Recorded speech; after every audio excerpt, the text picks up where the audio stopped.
नमस्कार, मैं डॉक्टर रजनीश कुमार आप सभी का एक बार फिर से हार्दिक स्वागत करता हूं।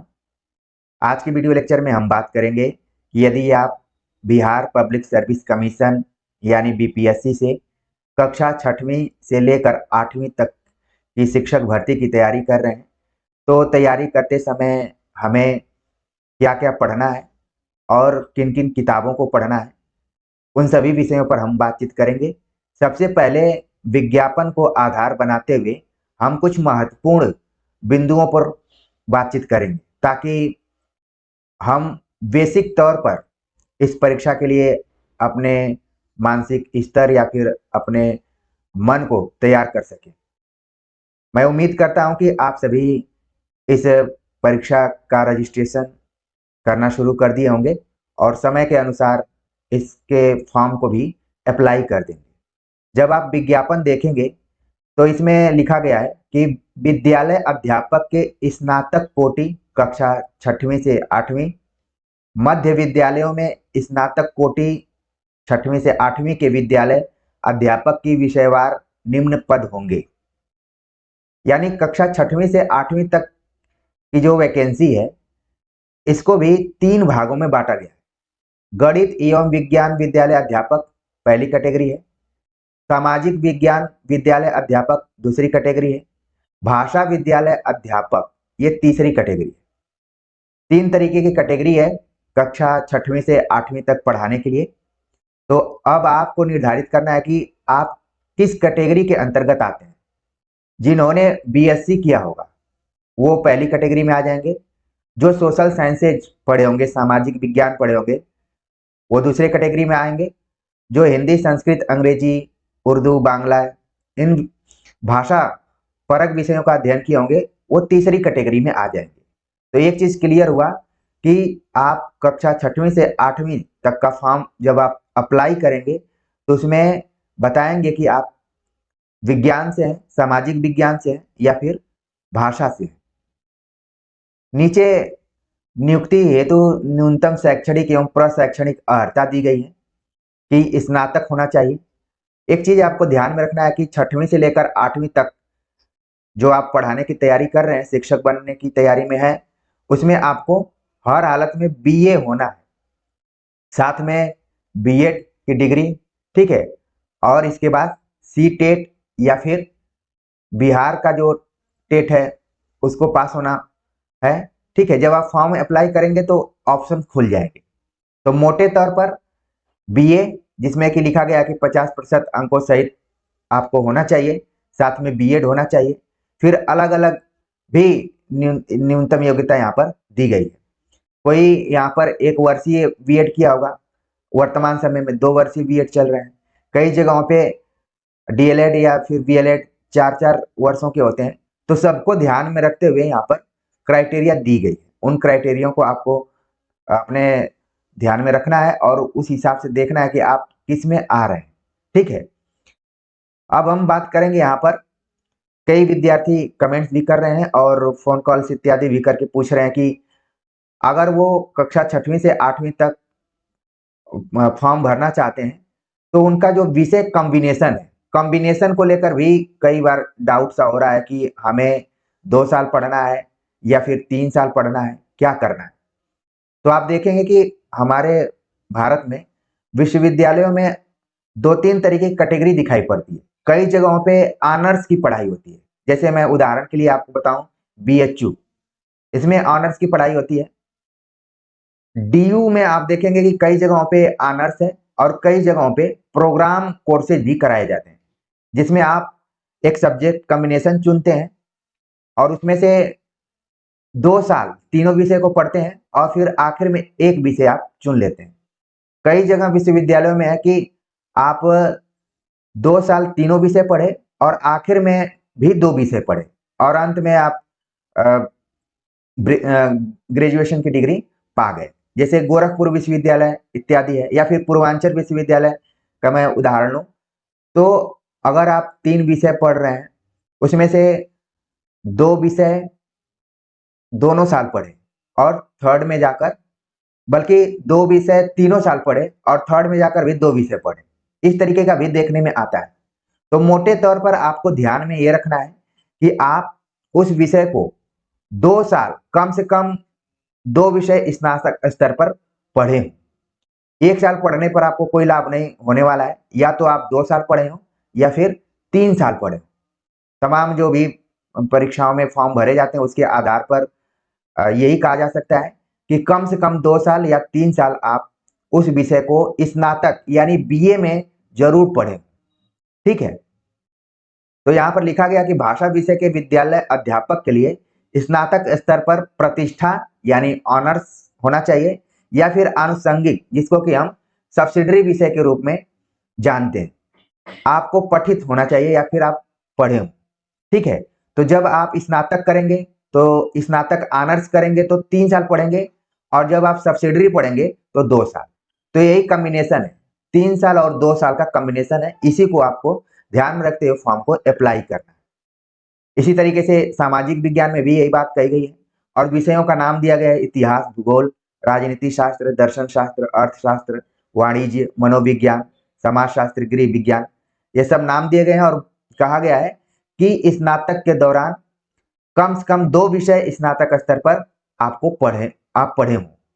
इसी तरीके से गणित एवं विज्ञान विषय का है, जिसमें कि गणित, भौतिकी, रसायन, जीव विज्ञान में से कोई 2 विषय आप पढ़े हों। ठीक है, तो 3 साल का कोर्स होता है स्नातक, और इसमें से आप 2 साल तो 2 विषय पढ़े ही होंगे। अंत में जाकर कोई एक विषय से आपने ऑनर्स किया होगा या फिर ग्रेजुएशन की डिग्री हासिल की होगी। तो कुल मिलाकर आप देख रहे हैं कि 6वीं से 8वीं तक की जो वैकेंसी आई है, इसमें जो सब्जेक्ट कॉम्बिनेशन है और कितने विषय आपको स्नातक में कम से कम पढ़े होने चाहिए, तो 2 विषय आप इसमें से 2 साल 3 साल जरूर पढ़े, तभी इस फॉर्म को भर पाएंगे। जो 1 साल पढ़े होंगे वो शायद इस फॉर्म को न भर पाए। तो ये चीज रही। अब हम बात करते हैं मेन चीज पर कि चयन प्रक्रिया जो है वो है लिखित परीक्षा वस्तुनिष्ठ के आधार पर होगी। लिखित परीक्षा यानी रिटन टेस्ट आपका होगा, और एक तरीके से इसके पहले भी एग्जाम हुए थे 9वीं 10वीं 11वीं 12वीं के, और 1 से 5वीं के, लेकिन 6ठी से लेकर 8वीं पहली बार एग्जाम होने जा रहा है।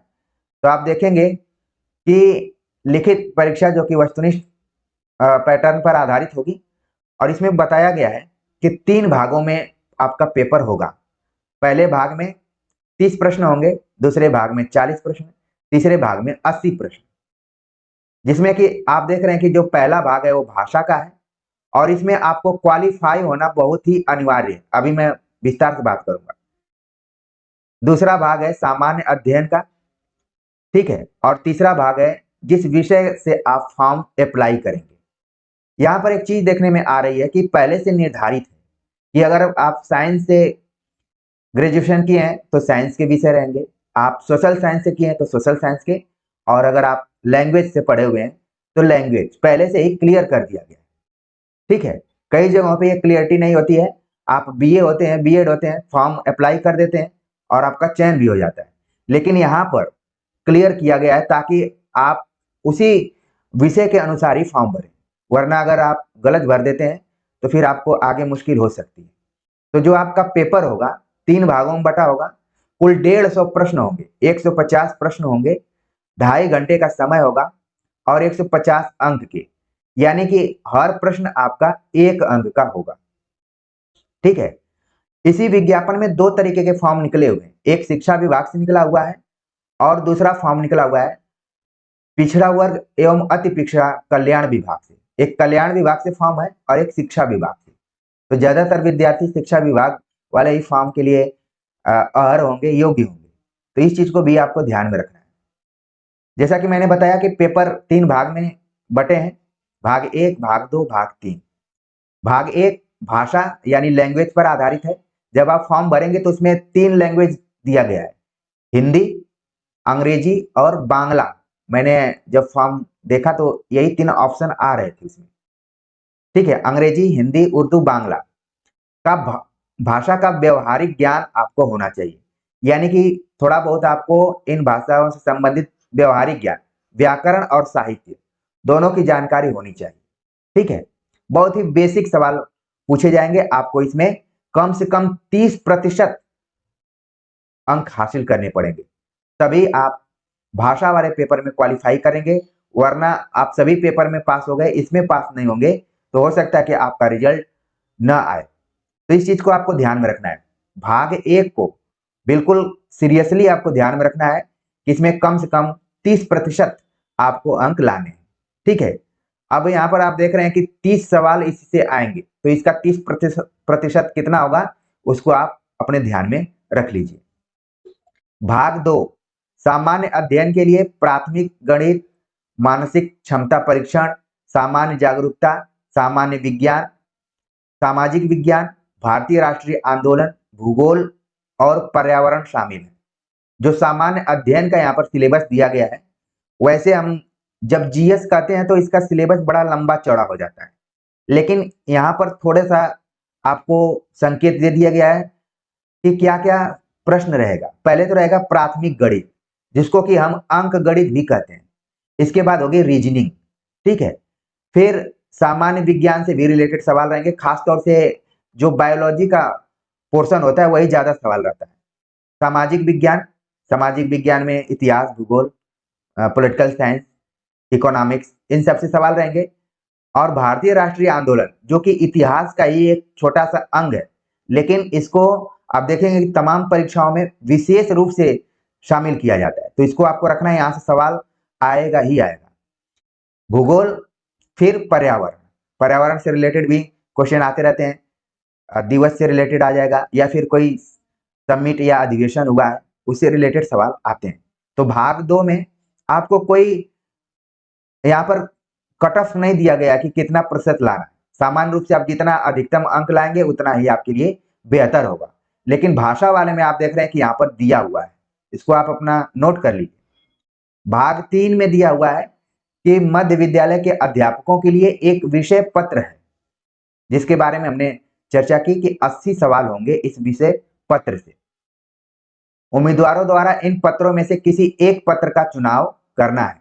गणित एवं विज्ञान, सामाजिक विज्ञान, हिंदी, उर्दू, संस्कृत, अंग्रेजी, यही है भाग 3 में से। इसमें से किसी एक पत्र का हमें चुनाव करना है। तो जाहिर सी बात है कि जिसमें आप बीए किए होंगे उसी पत्र को चुनेंगे। आपने साइंस किया है, सोशल साइंस किया है या आर्ट्स पढ़ा, तो इसके हिसाब से आप चुन लेंगे। अब कई विद्यार्थियों के मन में आ रहा होगा कि वो बीए में हिंदी तो लिए थे, लेकिन एक ही साल पढ़े और आगे 2 अन्य विषयों को पढ़े, क्योंकि उनको उस समय तक पता नहीं था कि ऐसी भी वैकेंसी आगे आ सकती है जिससे कि प्रॉब्लम होगी। तो वो ग्रेजुएशन के दिनों में जिन 2 विषयों को पढ़े हुए हैं और सब्जेक्ट कॉम्बिनेशन बन रहा है उसी में फॉर्म भरेंगे, ठीक है। और बाकी जिनका हिंदी 3 साल है या फिर 2 साल भी है, वो भी इस फॉर्म को भर सकते हैं, ठीक है। भाग 3 पिछड़ा वर्ग एवं अति पिछड़ा वर्ग कल्याण विभाग के अंतर्गत प्रारंभिक शिक्षक प्रशिक्षित के लिए एक विषय पत्र है। उम्मीदवारों द्वारा इन पत्रों में से किसी एक पत्र का चुनाव करना है। ठीक वैसे ही है जैसा कि शिक्षा विभाग का, ठीक है ना। तो अगर कोई कल्याण विभाग से भरना चाहता है, क्योंकि इसमें पिछड़ा और अति पिछड़ा वर्ग दिया हुआ है, तो खासतौर से आप देखेंगे कि जो बिहार के लोग हैं वही इस फॉर्म को आसानी से भर सकते हैं। इसमें बीटेट मांगा हुआ है, ठीक है ना। और बाकी ऊपर का जो भी दिया गया उसमें सीटेट जो पास रहेंगे वो भी इस फॉर्म को भर सकते हैं, ठीक है ना। अब बात आती है कि हम फॉर्म भी भर लेंगे, सब कुछ कर लेंगे, लेकिन तैयारी कैसे करेंगे। तो ऊपर तैयारी के बारे में बता दिया गया कि पहला भाग जो होगा वो भाषा से रिलेटेड होगा। भाषा में आपको व्याकरण और साहित्य पढ़ना है। तो जो भी विद्यार्थी हिंदी विषय से तैयारी कर रहे हैं उनके लिए ये बिल्कुल आसान है, बल्कि मैं कहूं कि एक पंथ 2 काज की तरह होगा कि तैयारी आप केवल हिंदी विषय की करेंगे और आपका भाग 1 भी तैयार होता जाएगा। तो बिल्कुल घबराना नहीं है, यहाँ पर आपका 50% समाधान हो गया। सामाजिक जो भाग 2 है, सामान्य अध्ययन, इसके लिए आपको थोड़ा सा मेहनत करना पड़ेगा, ठीक है ना। भाग 3 में आपका विषय ही रहेगा, तो हिंदी आपको पढ़ना ही पढ़ना है। अब इस हिंदी को हमें किस स्तर का पढ़ना है और किन किन किताबों को पढ़ना है, इसके बारे में मैं कुछ बात करूंगा।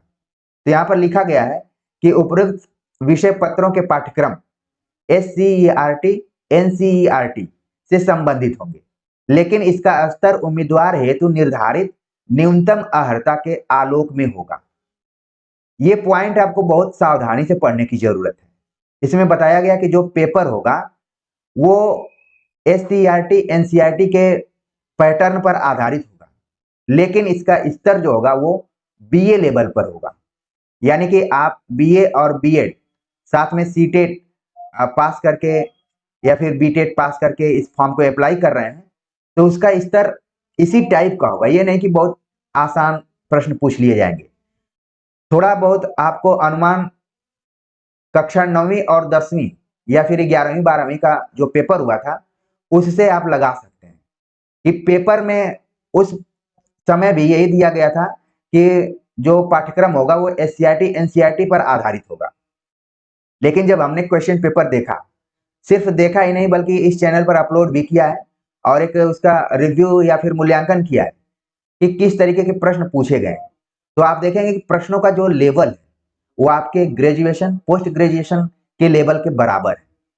या फिर मैं कहूं कि जो यूजीसी नेट के पहले पेपर हुआ करते थे पेपर 2 और पेपर 3 उसके लेवल के, और ये कहने में बिल्कुल मुझे आश्चर्य नहीं हो रहा है कि जितने भी 9वीं 10वीं 11वीं 12वीं के पेपर पे हमने मूल्यांकन किया वो भी पेपर यूजीसी नेट के कुछ कुछ पेपरों से उठा लिए गए थे सीधे सीधे।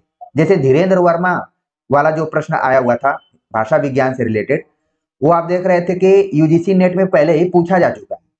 तो कहने का मतलब ये है कि जो भी आपके पास प्रैक्टिस सेट है, चाहे यूजीसी नेट के दौरान की हो चाहे पिछले साल के प्रवक्ता परीक्षाओं में जो भी प्रश्न पूछे गए, इसके लिए आप यूथ पब्लिकेशन की किताब खरीद सकते हैं, ठीक है ना, क्योंकि उसमें अलग अलग जो भी परीक्षाएं हुई हैं उनका एक क्वेश्चन बैंक कलेक्शन है, उनको आप बैठ के रिवाइज कर सकते हैं, ठीक है ना। हाँ, थोड़ा सा अलग करने के लिए आपको एससीईआरटी और एनसीईआरटी की जो किताबें लगी हुई हैं बिहार में या फिर अन्य जो सीबीएसई बोर्ड है उनको थोड़ा सा देख लेना पड़ेगा, क्योंकि बहुत सारे विद्यार्थी बार बार कमेंट्स करते हैं कि सर जिस तरीके से आप केबीएस की तैयारी करवाए थे उसी तरीके से बीपीएससी का भी करा दीजिए।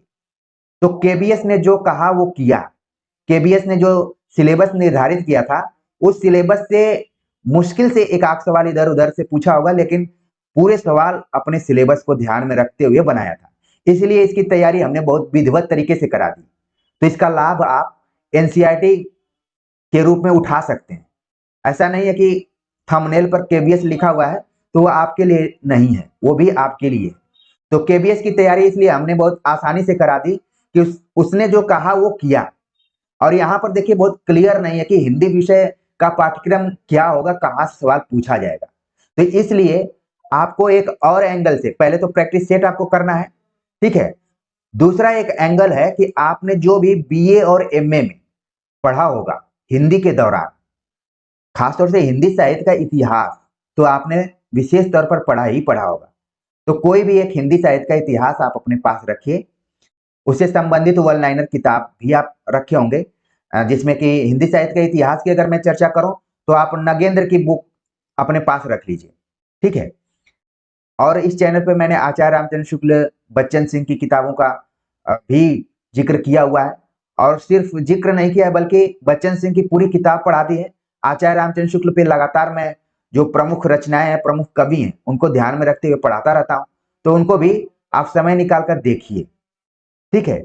वन लाइनर किताबों में दृष्टि की किताब ठीक है, और आप चाहें तो सरस्वती गोविंद पांडे वाली किताब भी रख सकते हैं कम समय में पढ़ने के लिए।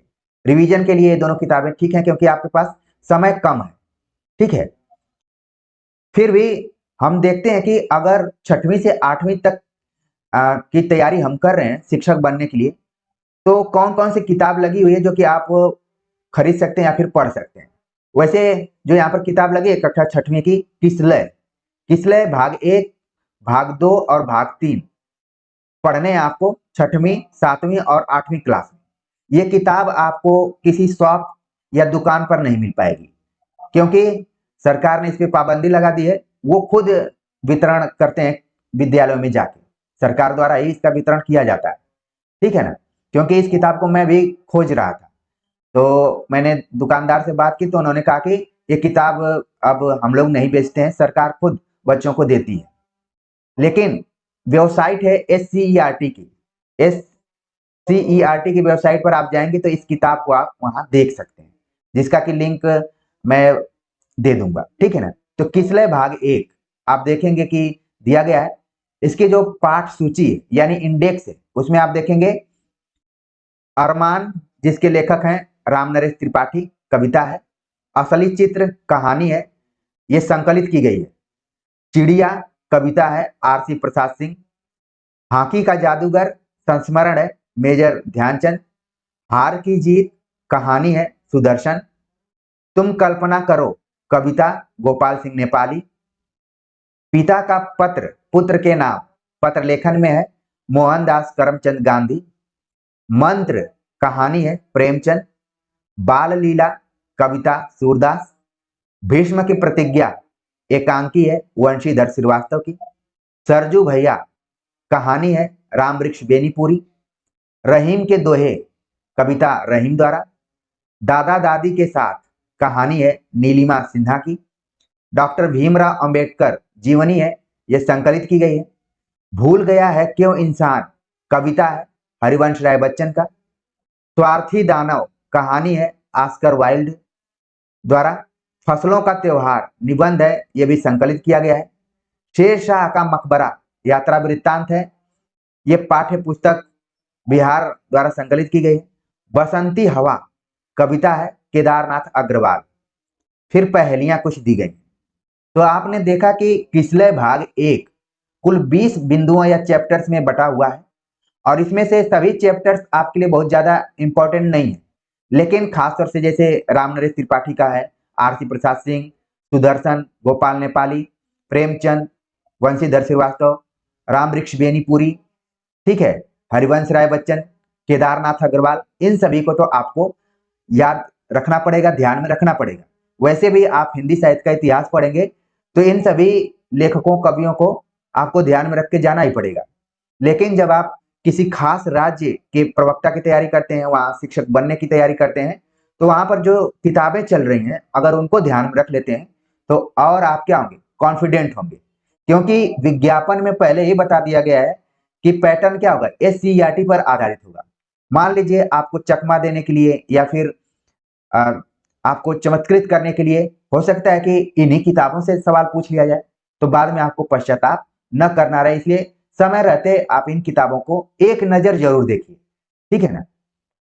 भाग 2 में हम देखते हैं किसलय ही दिया गया, कक्षा 7वीं का है, और इसकी जो पाठ सूची है या फिर इसका जो आप देख रहे हैं कि इंडेक्स है, उसमें है मानव बनो कविता शिवमंगल सिंह सुमन। नचिकेता कहानी है कठोपनिषद से। पुष्प की अभिलाषा कविता है माखनलाल चतुर्वेदी। दानी पेड़ कहानी है शेल सिल्वर स्टाइन की। वीर कुंवर सिंह जीवनी है, पाठ्य पुस्तक विकास समिति द्वारा लिखा गया है। गंगा स्तुति कविता है विद्यापति। अभी तक आपने विद्यापति को आदिकाल में पढ़ा होगा, लेकिन क्योंकि विद्यापति का संबंध बिहार से है तो इनकी कविता भी लगी है गंगा स्तुति, ठीक है ना। मान लीजिए ये प्रश्न पूछ लिया जाएगा तो ढेर सारे विद्यार्थी इसका जवाब नहीं दे पाएंगे, तो कम से कम जो किताबें लगी हुई हैं 6वीं से 8वीं तक, उनको एक नजर जरूर देखिए, क्योंकि आपके पास वक्त भले कम हो लेकिन 24 घंटे कम नहीं होते हैं। उसमें से अगर आप देख लेंगे 10-15 सवाल भी आ जाते हैं इसमें से, तो इस लेक्चर की उपलब्धि होगी और आप जो समय लगा कर देख रहे थे वो भी आपका निकल जाएगा, अच्छे से निकल जाएगा। साइकिल की सवारी व्यंग कथा है सुदर्शन की। बचपन के दिन संस्मरण है APJ अब्दुल कलाम। वर्षा बहार कविता है मुकुटधर पांडे। ये वही मुकुटधर पांडे हैं, कहा जाता है कि छायावाद नाम इन्होंने दिया या फिर इसके प्रवर्तक के तौर पर भी देखे जाते हैं। कुंभा का आत्म बलिदान कहानी है, संकलित किया गया है। कबीर के दोहे पद्य के रूप में कबीर। जन्म बाधा कहानी लिखी गई सुधा द्वारा। शक्ति और क्षमा कविता है रामधारी सिंह दिनकर। हिमसुख कहानी है शंकर की। ऐसे ऐसे एकांकी विष्णु प्रभाकर। बूढ़ी पृथ्वी का दुख कविता है निर्मला पुतुल की। सोना रेखा चित्र है कहानी महादेवी वर्मा का। हुएन सांग की भारत यात्रा यात्रा वृत्तांत है, पेलेंदर एवं हरिंदर धनौआ द्वारा लिखा गया है। आर्यभट्ट जीवनी है, पाठ्य पुस्तक विकास समिति द्वारा। यशस्विनी कविता है, बेबी रानी द्वारा लिखा गया। और फिर कुछ और चैप्टर है। तो देख रहे हैं कि किसले भाग 2 में 22 चैप्टर है। 22 में से कुछ इसमें आपको चैप्टर ध्यान में रखने के काबिल हैं, उनको आप ध्यान में रख सकते हैं, ठीक है ना। बाकी हम देख लेते हैं कि भाग 3 में क्या क्या है।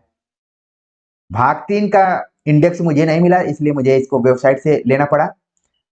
तू जिंदा है, शंकर शैलेंद्र इसके लेखक हैं। ईदगाह प्रेमचंद। कर्मवीर अयोध्या सिंह उपाध्याय हरिऔध। बाल गोविंद भगत रामवृक्ष बेनीपुरी। हुंडरू का जलप्रपात कामता प्रसाद सिंह काम। बिहारी के दोहे बिहारी। ठेस कहानी है फणीश्वर नाथ रेणु की। बच्चे की दुआ मोहम्मद इकबाल। अशोक का शास्त्र त्याग वंशीधर श्रीवास्तव। ईर्ष्या तू न गई मेरे मन से दिनकर रामधारी सिंह दिनकर। कबीर के पद विक्रमशिला, जो कि पाठ्य पुस्तक समिति बिहार द्वारा लिखा गया है। दीदी की डायरी, वो भी इसी से है। पीपल गोपाल सिंह नेपाली। दीन बंधु निराला आचार्य शिवपूजन सहाय द्वारा लिखा गया है। खेमा, ये भी संकलित है। खुशबू रचते हैं हाथ अरुण कमल द्वारा लिखा गया। हौसले की उड़ान पाठ्य पुस्तक द्वारा संकलित। जननायक कर्पूरी ठाकुर, यह भी पाठ्य पुस्तक द्वारा ही संकलित है। झांसी की रानी सुभद्रा कुमारी चौहान। चिकित्सा का चक्कर बेढप बनारसी द्वारा लिखा गया। सुदामा चरित नरोत्तम दास द्वारा लिखा गया। राह भटके हिरन के बच्चे को, ये एक वियतनाम की लेखिका है, उनके द्वारा लिखा गया है। तो कुल मिलाकर आप देख रहे हैं कि भाग 3 में 23 चैप्टर है।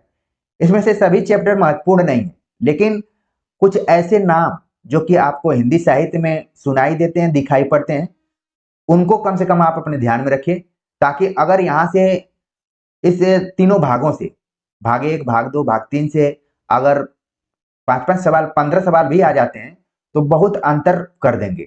आपको हिंदी से 80 सवाल करने हैं, उसमें से अगर 15 सवाल भी इधर से आ जाते हैं तो बहुत बड़ा फर्क पड़ जाएगा।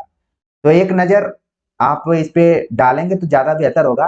बाकी ग्रेजुएशन के दिनों में आपने जो भी पढ़ा है, हिंदी साहित्य का इतिहास पढ़ा, भारतीय काव्य शास्त्र पढ़ा, पाश्चात्य काव्य शास्त्र पढ़ा, भाषा विज्ञान को पढ़ा, हिंदी व्याकरण को पढ़ा, इन सभी को अपने दिमाग में रख कर जाइए, तभी सही मायने में आप इस परीक्षा की तैयारी कर पाएंगे। क्योंकि सिलेबस में कहीं स्पष्ट रूप से दिया नहीं है कि किस तरीके का सवाल पूछा जाएगा। मैं भी अनुमान से आप सभी को बता रहा हूं कि 9वीं 10वीं 11वीं 12वीं के प्रश्न पत्र को हमने देखा तो सिलेबस में यही बात कही गई थी कि SCERT NCERT के स्तर का होगा, लेकिन जब हमने पेपर देखा तो वो पेपर किसी भी UGC नेट के पेपर से या फिर यूपी की बात करें तो यूपी में जो भी प्रवक्ता परीक्षाएं होती हैं उनके स्तर से कम नहीं था। और जो भी प्रश्न उठाए गए थे, मौलिक प्रश्न उसमें मुझे कम ही दिखाई पड़े, कहीं न कहीं से इधर उधर से पेपर से ही प्रश्न बना लिए गए थे। क्योंकि समय कम है, जिस तरीके से आप परेशान हो रहे हैं कि हम सिलेबस को कैसे कवर करें, वैसे ही जो पेपर बनाने वाले एक्सपर्ट्स होंगे उनके पास भी समय नहीं है। अभी तक तो पेपर बन जाने चाहिए, जिस हिसाब से डेट पहले ही घोषित कर दी गई है। तो आपको घबराना नहीं है, जो भी पहले की आपने तैयारी की है उसी तैयारी को और मजबूती के साथ आगे बढ़ाते हुए तैयारी करनी है। तो उम्मीद है कि सारी बातें समझ में आ गई होंगी। जो पेपर का पैटर्न रहा है वो भी समझ में आ गया होगा। 6वीं से 8वीं तक SCERT की जो पुस्तकें लगी हैं उनके बारे में भी बात कर ली हमने, और NCERT की किताबों पे KBS के दौरान में हमने चर्चा की थी। बाकी मेरी कोशिश ये है कि सब्जेक्टिव तौर पर BPSC की तैयारी हम कराने में उतने असमर्थ उतने समर्थ नहीं लग रहे हैं, तो हम प्रैक्टिस सेट पे ज्यादा जोर देंगे। प्रैक्टिस सेट हम तीनों के लिए 6वीं से 8वीं 9वीं से 10वीं 11वीं से 12वीं तक लाने का प्रयास करेंगे। साथ में EMRS को भी हम इसमें जोड़कर देखेंगे। तो उम्मीद है कि आप फॉर्म को अप्लाई करके तैयारी करना शुरू कर देंगे, और इस वीडियो लेक्चर के बारे में जो भी चीजें क्लियर नहीं हुई होंगी उनके लिए कमेंट्स आप जरूर करेंगे। तो मिलते हैं एक नए टॉपिक के साथ, तब तक के लिए नमस्कार।